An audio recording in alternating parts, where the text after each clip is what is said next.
तक्षशिला विश्वविद्यालय का प्रांगण उस समय ज्ञान और संस्कृति का सबसे महान केंद्र था। दूर दूर से विद्यार्थी यहाँ आते, कोई राजकुमार, कोई व्यापारी का पुत्र, कोई साधारण किसान का बेटा, पर जब वे चाणक्य के चरणों में बैठते सब समान हो जाते। शीतल पवन धीरे धीरे बह रही थी। विश्वविद्यालय के विशाल उद्यान में चिड़ियों का कलरव गूंज रहा था। पत्थर के बने लंबे बरामदों में शिष्य इकट्ठे होने लगे थे। आज विशेष शिक्षा दिवस था, क्योंकि आचार्य चाणक्य स्वयं नीति शास्त्र का पाठ पढ़ाने आ रहे थे। विद्यार्थियों में उत्सुकता थी, कुछ फुसफुसा रहे थे, आज आचार्य हमें राज्य नीति के गुप्त सूत्र बताएंगे। नहीं, मैंने सुना है कि आज वे हमें जीवन के प्रलोभनों से बचने की कथा सुनाएंगे। कभी कभी लगता है आचार्य के हर शब्द में छुपा अर्थ हमें बाद में ही समझ आता है। इसी बीच गंभीर व्यक्तित्व और प्रखर नेत्रों वाले आचार्य चाणक्य आए। उनका ललाट ऊंचा, आंखों में तेज, चाल में संतुलन और वाणी में गंभीरता थी। वे धीरे धीरे चलते हुए वृक्षों की छाया में रखे आसन पर बैठ गए। सब शिष्य एकदम शांत हो गए। चाणक्य ने चारों ओर दृष्टि डाली। उनकी आवाज गूंजी, प्रिय शिष्यों, आज का पाठ केवल शब्दों का नहीं होगा, यह जीवन की गहराई से जुड़ा है। मनुष्य का सबसे बड़ा शत्रु बाहरी आक्रमण नहीं है, न ही राज्य का सबसे बड़ा खतरा पड़ोसी सेनाएं हैं। सबसे बड़ा खतरा है लालच और आकर्षण, जो विवेक को अंधा कर देता है। शिष्य ध्यान से सुनने लगे। चाणक्य बोले, जो व्यक्ति आकर्षण में पड़कर अपनी बुद्धि खो देता है, वह चाहे कितना ही बलवान हो, उसका पतन निश्चित है। सौंदर्य और धन दोनों ही महान हैं, परंतु यदि विवेक को छोड़कर उनका पीछा किया जाए तो यह सर्प के मुख से अमृत पीने जैसा है। क्षण भर की मिठास और फिर मृत्यु। फिर उन्होंने अपनी दाढ़ी पर हाथ फेरते हुए कहा, मैं तुम्हें आज एक कथा सुनाऊंगा। यह केवल कथा नहीं है, यह नीति का आईना है। इसमें राजकुमार है, नर्तकी है, व्यापारी है और एक साधु है। इस कथा के प्रत्येक पात्र से तुम सीखोगे कि विवेक कैसे आकर्षण और लालच के जाल में फंसकर धोखा खा सकता है। शिष्य और भी उत्साहित हो गए। एक शिष्य ने पूछा, आचार्य, क्या यह कथा वास्तविक घटना है या कल्पना? चाणक्य ने हल्की मुस्कान के साथ उत्तर दिया, नीति कथा का उद्देश्य केवल सत्य घटना कहना नहीं होता, उसका उद्देश्य है सत्य का बोध कराना। समझो, यह घटना घट भी सकती थी और हर युग में घटती रहेगी, इसलिए इसे केवल कथा मत मानो, इसे जीवन का दर्पण मानो। फिर उन्होंने अपने नेत्र बंद किए और गंभीर स्वर में कथा आरंभ की। आचार्य चाणक्य ने कथा आगे बढ़ाई। तक्षशिला से दूर मगध में नंद वंश का साम्राज्य फैला हुआ था। वहां सोने की नदियां बहती थीं, खजाने भरे रहते थे और राज दरबार में वैभव की कोई कमी नहीं थी। किंतु उस वैभव के पीछे छिपा हुआ था छल, लोभ और आकर्षण का विष। उन्होंने अपनी आवाज थोड़ी ऊंची की। राजा धनवान था, सेनाएं विशाल थीं, लेकिन दरबार के भीतर एक और शक्ति चलती थी, स्त्रियों का आकर्षण और स्वर्ण का लालच। नर्तकियां और दासियां केवल नृत्य नहीं करती थीं, वे शत्रु राजाओं, मंत्रियों और सेना नायकों के मन में मोह और भ्रम का बीज बोती थीं। और जब विवेक सो जाता था, तभी साम्राज्य खोखला हो जाता था। शिष्य ध्यान से सुनते रहे। कथा में चाणक्य ने मगध दरबार का दृश्य खींचा। चमचमाते फर्श पर सोने चांदी के दीप जल रहे थे, गंधर्व वाद्य बजा रहे थे और चारों ओर सुगंधित धूप का धुआं फैला था। राजा सिंहासन पर बैठा था, चारों ओर मंत्री, सेनापति और दूत। सामने नर्तकियों का एक दल नृत्य कर रहा था। उनमें से एक नर्तकी विशेष थी, उसका नाम था वसुंधरा। उसकी सुंदरता इतनी प्रखर थी कि दरबार में बैठे अनेक मंत्री और सेना नायक उसकी ओर से नजर हटा ही नहीं पाते थे। उसके नृत्य में कला थी, उसकी आंखों में रहस्य था और उसकी मुस्कान में ऐसा जादू था कि देखने वाला विवेक खो बैठता था। राजा भी उसकी ओर आकृष्ट था। धीरे धीरे दरबार की नीतियां प्रभावित होने लगीं। एक सेना नायक ने गुप्त योजना वसुंधरा को बताई, क्योंकि वह उसकी बातों में आ गया। एक मंत्री ने राज्य की आय का बड़ा भाग उसकी इच्छाओं में बहा दिया और सबसे बड़ा अनर्थ यह हुआ कि राजा ने अपने विवेकपूर्ण निर्णय लेना छोड़ दिया, क्योंकि उसे लगता था वसुंधरा जो कह रही है वही सत्य है। चाणक्य का प्रश्न इतना कहकर चाणक्य शिष्यों से बोले, बताओ शिष्यों, यहाँ असली दोष किसका है? वसुंधरा का, जिसने अपने सौंदर्य और मोहिनी शक्ति का उपयोग किया, या उन मंत्रियों और राजा का जिन्होंने विवेक खोकर उसके वश में स्वयं को सौंप दिया? शिष्य चुप हो गए। फिर चाणक्य ने स्वयं उत्तर दिया, दोष सदैव उस व्यक्ति का है जो अपने विवेक को त्याग देता है। संसार में आकर्षण और लालच सदा रहेंगे। यदि तुम विवेक को जागृत रखोगे तो वे तुम्हें छू भी नहीं सकते, लेकिन यदि तुमने आंखें मूंद लीं तो वही आकर्षण तुम्हें रसातल में पहुंचा देगा। इसके बाद चाणक्य ने बताया, दरबार में एक राजकुमार भी था, युवा, तेजस्वी पर अनुभवहीन। वसुंधरा ने अपनी चालाकी से उसे अपने जाल में फंसाने की योजना बनाई। राजकुमार ने पहले प्रतिरोध किया, पर धीरे धीरे उसके हृदय में मोह पनपा।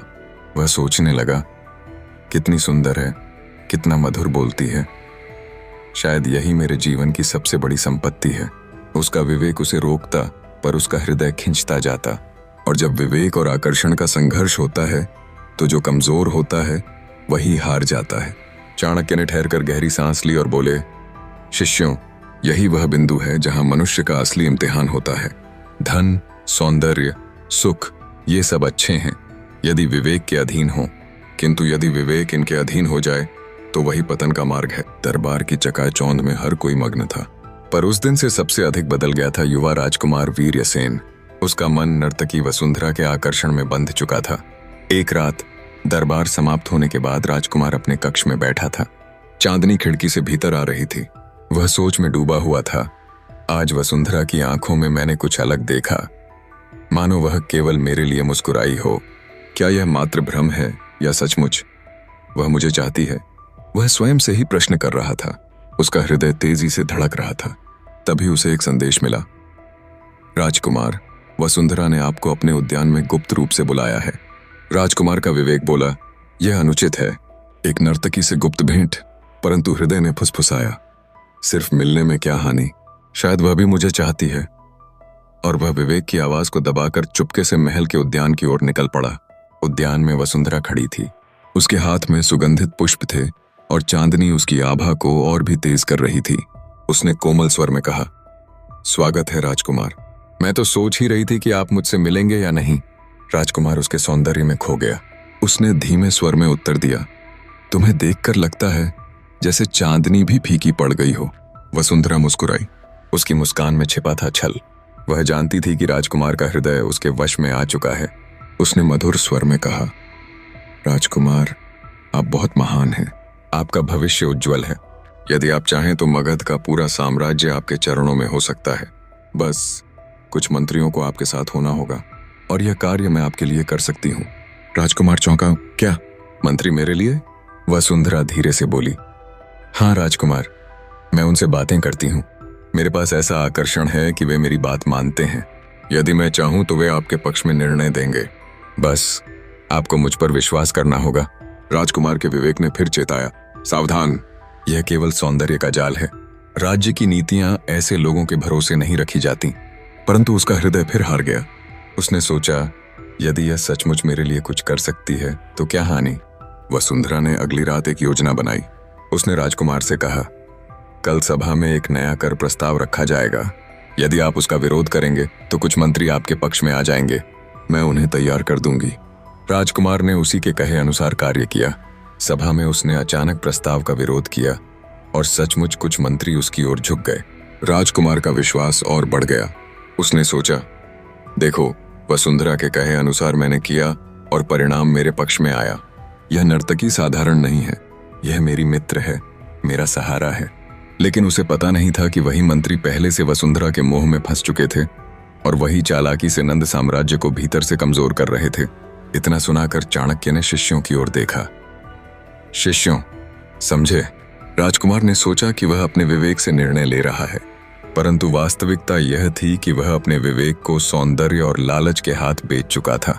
जब मनुष्य स्वयं का स्वामी नहीं रहता तो दूसरे लोग उसकी डोर खींचने लगते हैं। यही हुआ राजकुमार के साथ। एक शिष्य ने साहस करके पूछा, आचार्य, क्या सौंदर्य सदा ही विनाश का कारण है? चाणक्य ने गंभीर स्वर में उत्तर दिया, नहीं, सौंदर्य स्वयं में दोषी नहीं है। दोष है मोह का। जैसे अग्नि से भोजन भी पकता है और घर भी जलता है, वैसे ही सौंदर्य और संपत्ति से जीवन भी सुशोभित हो सकता है और पतन भी हो सकता है। जो विवेक रखता है वह सौंदर्य का सम्मान करता है और जो विवेक खो देता है वह सौंदर्य का दास बन जाता है। चाणक्य कथा को आगे बढ़ाते हैं। दिन बीतते गए। राजकुमार वसुंधरा के और निकट होता गया। उसने अपने पिता से छिपाकर राज की गुप्त बातें उसे बतानी शुरू कर दी। मंत्री उसके माध्यम से अपनी योजनाएं बना रहे थे और धीरे धीरे राजकुमार का नाम दरबार में अविश्वसनीय होने लगा। राजा सोचने लगा, मेरा पुत्र विवेकहीन हो गया है, वह राज सिंहासन संभालने योग्य नहीं है। शिष्यों, यही होता है जब आकर्षण और लालच विवेक को धोखा दे देते हैं। सबसे बड़ा उत्तराधिकारी भी अपमानित होकर तिरस्कृत हो जाता है। तक्षशिला की विशाल वृक्ष छाया में बैठे शिष्य गहरी तल्लीनता से चाणक्य की कथा सुन चुके थे। अब वातावरण मौन हो गया था, हवा भी मानो थमसी गई थी। चाणक्य ने अपनी गहन दृष्टि से शिष्यों को देखा और कहा, शिष्यों, अब बताओ, इस पूरी कथा से तुमने क्या सीखा? एक शिष्य ने संकोच से कहा, आचार्य, सौंदर्य और धन को देखकर आंखें चौंधिया जाती हैं, उस समय विवेक सो जाता है। दूसरे ने कहा, मायावी स्त्री और नर्तकी केवल प्रतीक हैं, असली शत्रु तो हमारे भीतर बैठा लालच और मोह है। तीसरे ने कहा, सच्चा धन वही है जो विवेक और धर्म के साथ हो, अन्यथा वह विनाश का कारण है। चाणक्य ने संतोषपूर्वक सिर हिलाया। फिर उन्होंने गंभीर स्वर में कहा, सुनो, मैं तुम्हें कुछ नीति सूत्र देता हूं, इन्हें जीवन भर मत भूलना। सौंदर्य का आकर्षण क्षणिक है, किंतु उसका मोह स्थायी बंधन बन जाता है। अतः सुंदरता का सम्मान करो, पर उसके दास मत बनो। धन साधन है, साध्य नहीं। यदि धन विवेक से कमाया और उपयोग हुआ तो सुख देगा, यदि विवेक खोकर उसका पीछा किया तो वही विनाश लाएगा। मोहनी शक्ति से बचना ही वीरता है। जो पुरुष या स्त्री सौंदर्य के जाल में फंसकर अपना विवेक खो देता है, वह कितना भी बलवान क्यों न हो, दुर्बल है। राज्य और जीवन की सुरक्षा भीतर से होती है, बाहर से नहीं। दुश्मन तलवार लेकर आए तो उसे सेना रोक सकती है, पर यदि विवेक सो जाए तो कोई रक्षा संभव नहीं भाई।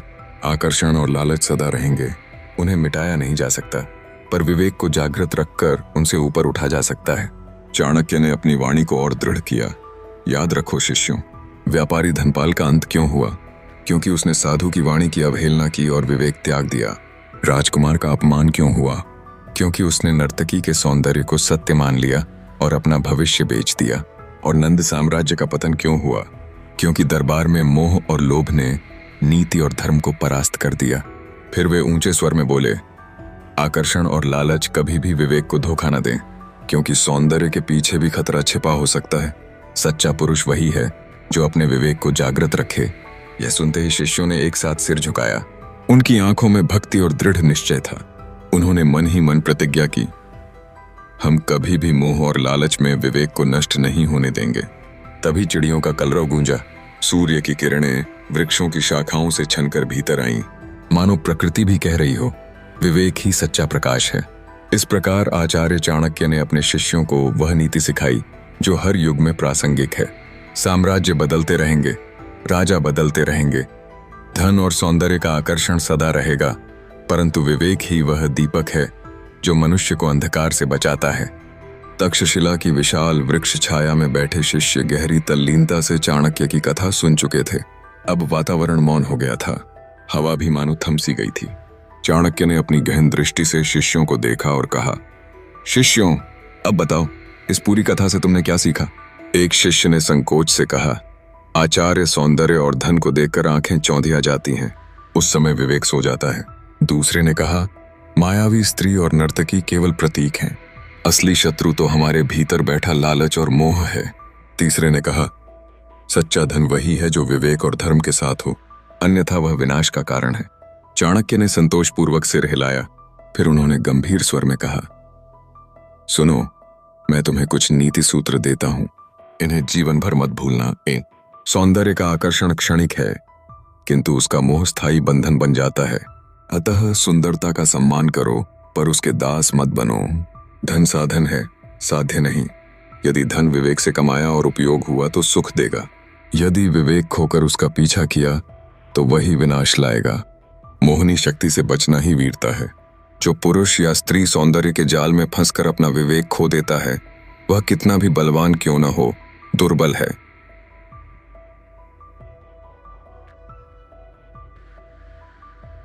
राज्य और जीवन की सुरक्षा भीतर से होती है, बाहर से नहीं।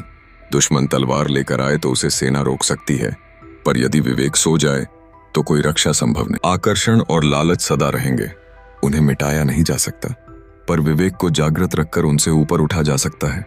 चाणक्य ने अपनी वाणी को और दृढ़ किया। याद रखो शिष्यों, व्यापारी धनपाल का अंत क्यों हुआ? क्योंकि उसने साधु की वाणी की अवहेलना की और विवेक त्याग दिया। राजकुमार का अपमान क्यों हुआ? क्योंकि उसने नर्तकी के सौंदर्य को सत्य मान लिया और अपना भविष्य बेच दिया। और नंद साम्राज्य का पतन क्यों हुआ? क्योंकि दरबार में मोह और लोभ ने नीति और धर्म को परास्त कर दिया। फिर वे ऊंचे स्वर में बोले, आकर्षण और लालच कभी भी विवेक को धोखा न दें, क्योंकि सौंदर्य के पीछे भी खतरा छिपा हो सकता है। सच्चा पुरुष वही है जो अपने विवेक को जागृत रखे। यह सुनते ही शिष्यों ने एक साथ सिर झुकाया। उनकी आंखों में भक्ति और दृढ़ निश्चय था। उन्होंने मन ही मन प्रतिज्ञा की, हम कभी भी मोह और लालच में विवेक को नष्ट नहीं होने देंगे। तभी चिड़ियों का कलरव गूंजा। सूर्य की किरणें वृक्षों की शाखाओं से छनकर भीतर आईं, मानो प्रकृति भी कह रही हो, विवेक ही सच्चा प्रकाश है। इस प्रकार आचार्य चाणक्य ने अपने शिष्यों को वह नीति सिखाई जो हर युग में प्रासंगिक है। साम्राज्य बदलते रहेंगे, राजा बदलते रहेंगे, धन और सौंदर्य का आकर्षण सदा रहेगा, परंतु विवेक ही वह दीपक है जो मनुष्य को अंधकार से बचाता है।